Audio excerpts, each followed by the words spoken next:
June 4th, 1942. EO 5:58 hours. Midway Atoll. A thin column of steam rose from the flight deck of the USS Enterprise, the kind that only appears when metal meets morning air in the Pacific. The engine crews were silent. Pilots tightened their straps, and somewhere, hundreds of miles away, 4 Japanese carriers, Akagi, Kaga, Soryu, and Hiryu, were already preparing their second wave.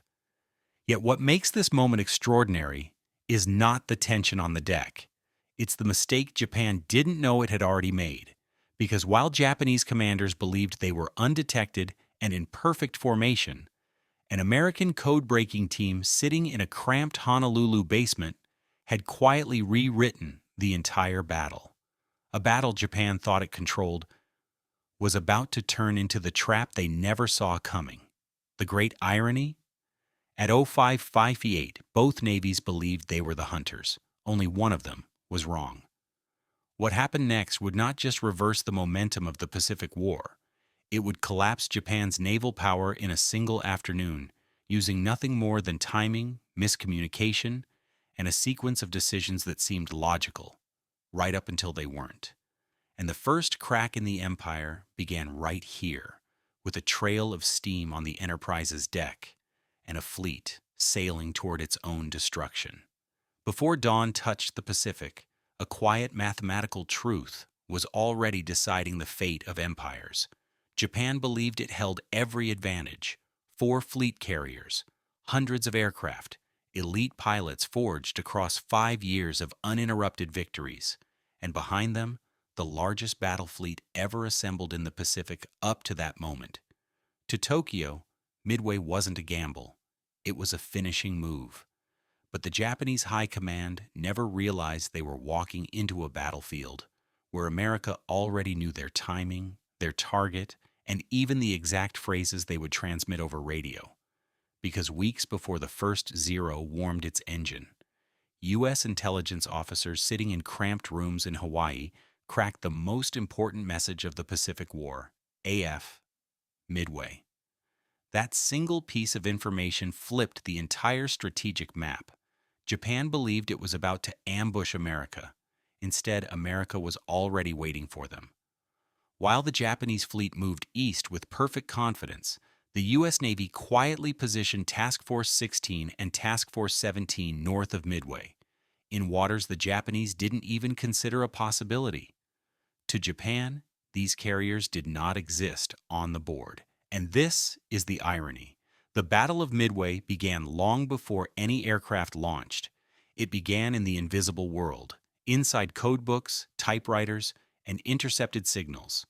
Before bombs fell from the sky, information had already cracked Japan's momentum. Yet even with this advantage, the coming hours would push both navies to the brink of destruction. What happened next was not a clean sweep or a predictable victory.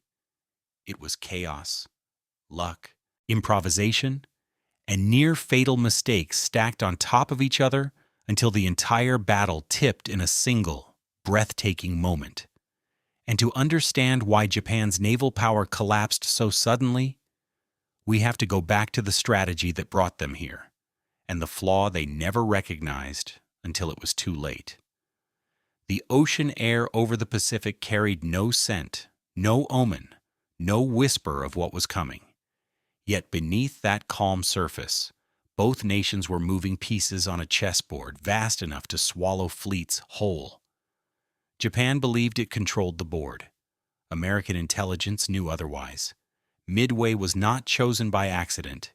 It was chosen by calculation. One tiny atoll, barely visible on most maps, was about to become the fulcrum on which the entire Pacific War tilted. And the most astonishing part? The Japanese never realized the U.S. already knew exactly where they were going. The codebreakers at Station Haipo had cracked enough of Japan's naval cipher to read their intentions like pages torn from a diary. Every ship movement, every supply request, every shred of radio chatter drifting through the ether. Japan thought they were hunting. America knew they were walking into an ambush. Yet the brilliance of this moment wasn't just in deciphering messages, it was in understanding patterns. Japanese carrier doctrine was rigid, predictable, beautiful in structure, but brittle in adaptability. They preferred simultaneous strikes, protected their carriers almost ritualistically, and above all, they assumed their enemy was always one step behind. But in early June 1942, for the first time in the war, America was ahead. Admiral Chester Nimitz committed to a gamble unlike anything the Pacific had seen. Placed nearly all surviving American carriers, Enterprise, Hornet, and the hastily repaired Yorktown, directly in the path of the Japanese attack. No retreat, no fallback, and yet, still no guarantee of survival.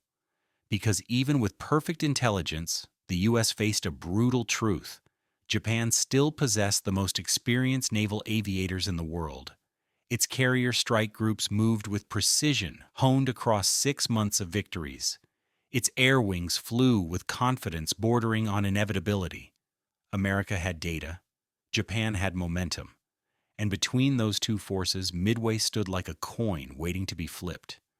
The question was never simply who had more planes, it was who understood the battlefield first, and who would exploit a mistake faster. This was not just a battle. It was an analytical duel, intelligence versus doctrine, prediction versus tradition, flexibility versus ritual. And the moment the first Japanese scout plane lifted off its deck, the trap began to tighten. At that exact moment, June 4th, 1942, EO 625 hours, something far larger than smoke on the horizon was beginning to unfold. What the crew of USS Yorktown saw was not simply a wave of incoming Japanese planes. It was the culmination of 6 months of momentum, mistakes, miscalculations, and intelligence breakthroughs that had quietly rewritten the balance of power in the Pacific. But to understand why those specks in the sky mattered, we need to zoom out, far out, to the industrial, strategic, and psychological forces that all collided above Midway Atoll. Just 6 months earlier, Japan was unstoppable. They had seized Hong Kong, Singapore, the Dutch East Indies, and the Philippines with stunning speed. Their carrier strike groups operated like surgical weapons, fast, precise, and terrifying in their coordination. The U.S. Navy, still reeling from Pearl Harbor, had only 3 operational carriers left in the Pacific. Japan had 6, the largest, most experienced carrier force on Earth. On paper, America shouldn't have stood a chance. And yet, on paper is exactly where Japan began to lose.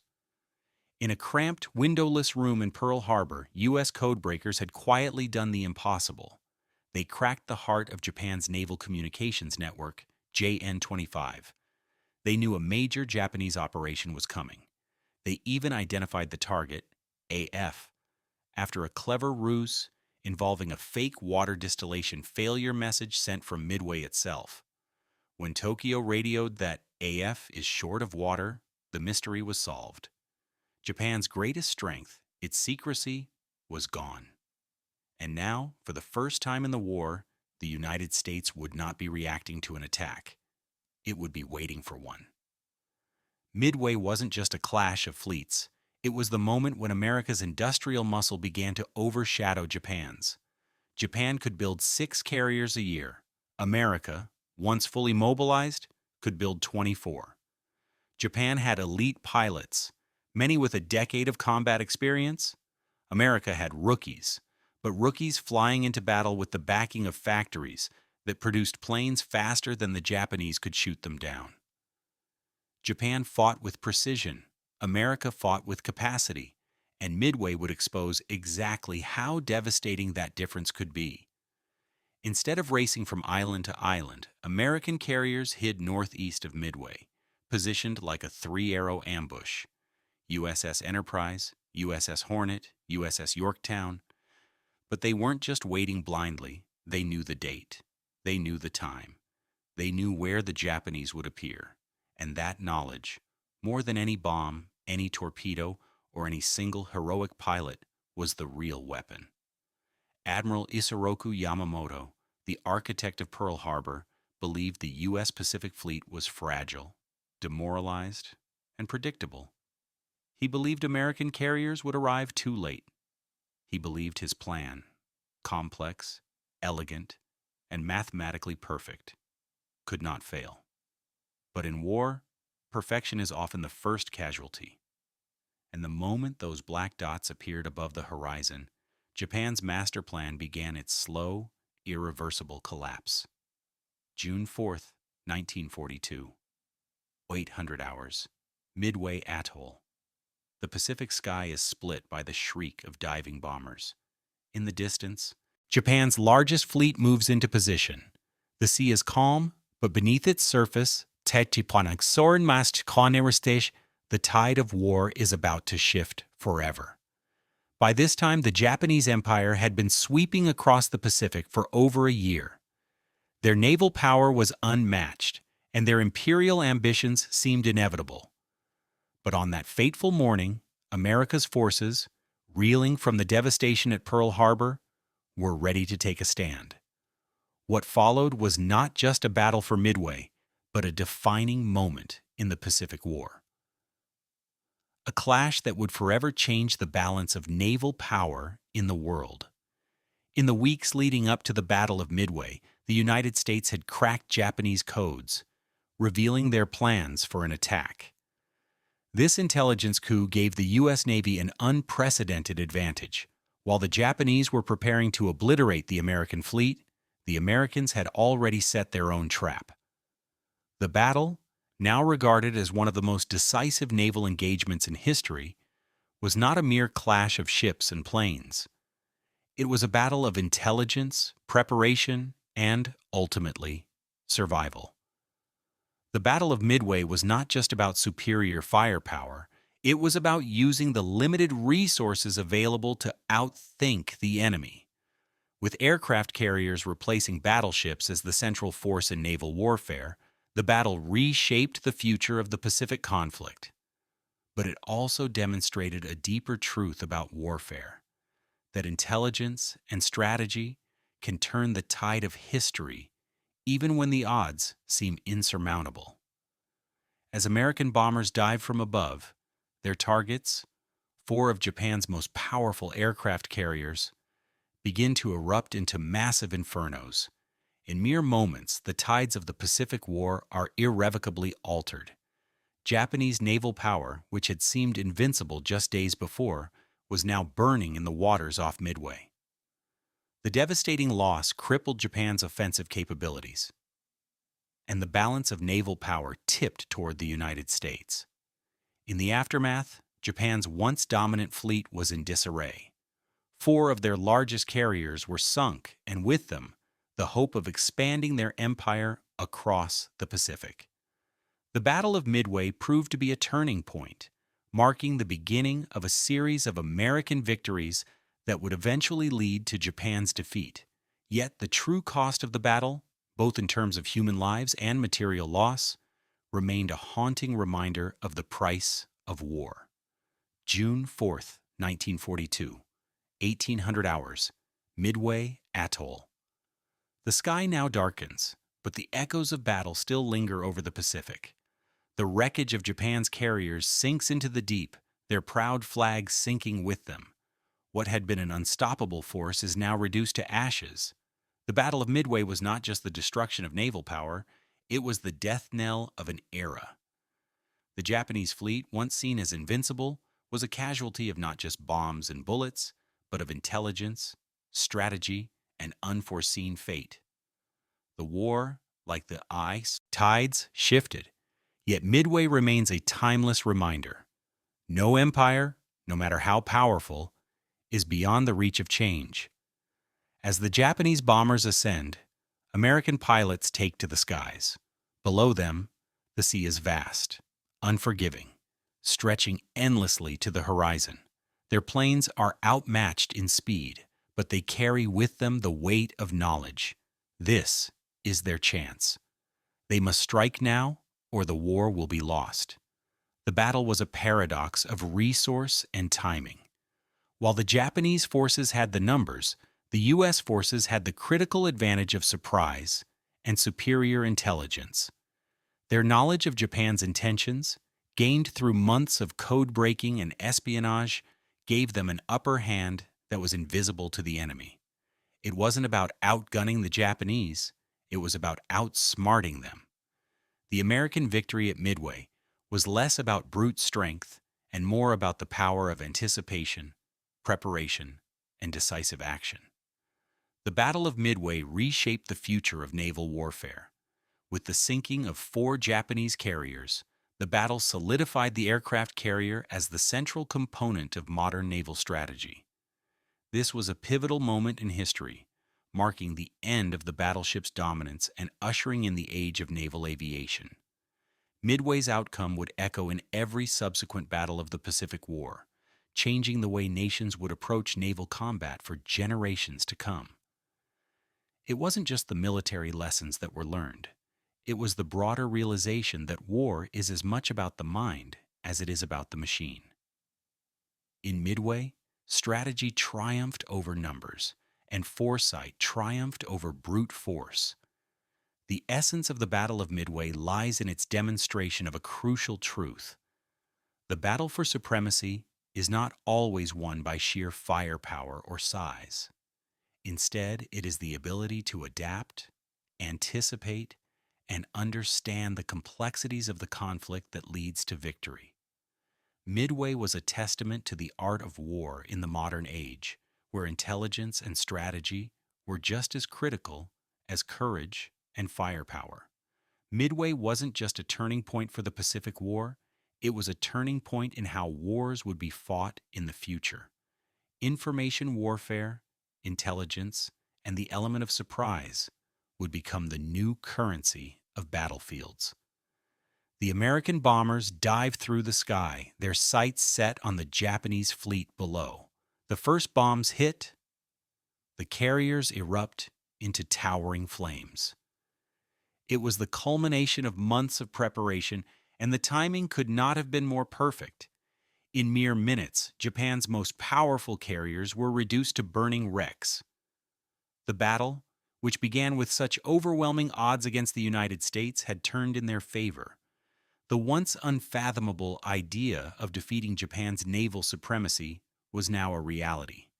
In the hours that followed, the survivors of the battle would witness the grim aftermath, the ruins of the Japanese fleet sinking beneath the Pacific, the oil slicks and debris marking the death of an empire's naval dominance. The U.S. Navy had won, but at great cost. The human toll of the battle was immense, and the future of the Pacific War would now hinge on this moment of triumph. Midway was not an isolated event. It was a message to the world that the tide of war could turn, that even in the darkest hours, hope could be forged from intelligence and determination. As the sun begins to set over the Pacific, the sea is littered with the wreckage of Japan's carriers.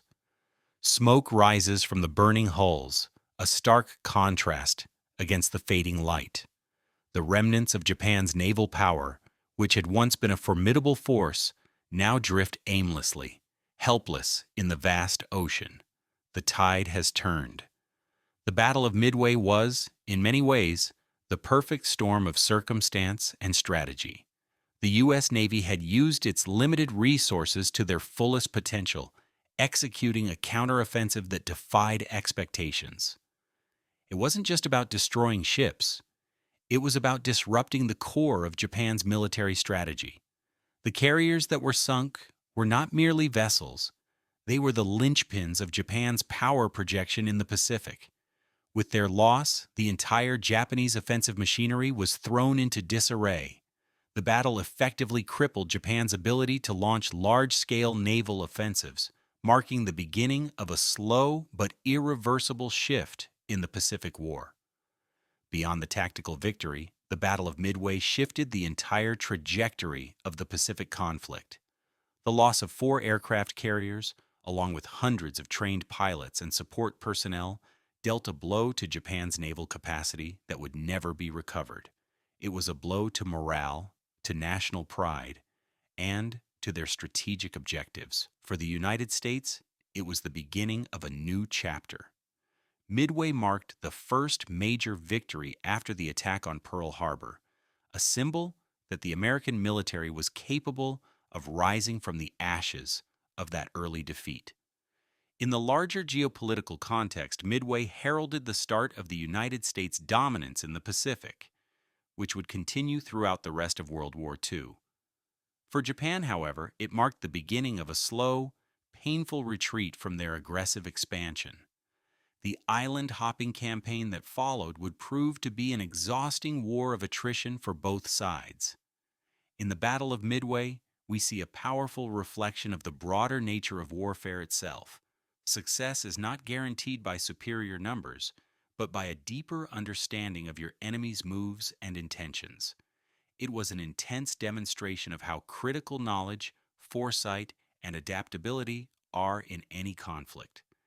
Midway was a stark reminder that no matter how powerful an enemy seems, their vulnerabilities can always be exploited. The battle was more than just a military victory. It was a profound lesson in the art of war, a lesson that would resonate in future conflicts long after the smoke cleared over Midway Atoll. As the final bombs fell and Japan's naval fleet was rendered a shadow of its former self, the scale of the victory began to settle in. The balance of power had irrevocably shifted. The American pilots, though battered and tired, could feel the weight of history upon them. Their victory at Midway had not only changed the course of the war, but it had also redefined the concept of naval warfare. The era of the battleship was over. The age of the aircraft carrier had begun. The immediate aftermath of the Battle of Midway would see Japan's naval forces limping back, attempting to rebuild their shattered fleets. But the losses they sustained, in terms of ships, personnel, and morale, could never be recovered. For the United States, Midway was the beginning of a series of victories that would eventually lead to the downfall of the Japanese Empire. The island-hopping campaigns that followed would see the Americans inching closer to Japan, but none of it would have been possible without the outcome of Midway. However, the battle also left behind a tragic reminder: the human cost of war. Thousands of lives were lost, and countless others were forever changed by the horrors of battle. The consequences of this single event would ripple through the Pacific for years to come. June 5, 1942, 2000 hours, Midway Atoll. The Pacific waters, once calm and unyielding, now hold the scars of a battle that altered the course of history. The smoke has cleared, and the wreckage of the once proud Japanese fleet rests beneath the waves. The outcome of the battle may be clear, but the lessons it imparted remain as elusive as the ocean depths themselves. The Battle of Midway is a timeless reminder that the course of history is often shaped not by brute force, but by intelligence, strategy, and an uncanny understanding of the enemy. It stands as proof that victory, in its truest sense, is not just about dominating the battlefield. It is about anticipating the future, understanding the deeper patterns of conflict, and knowing when to act with precision.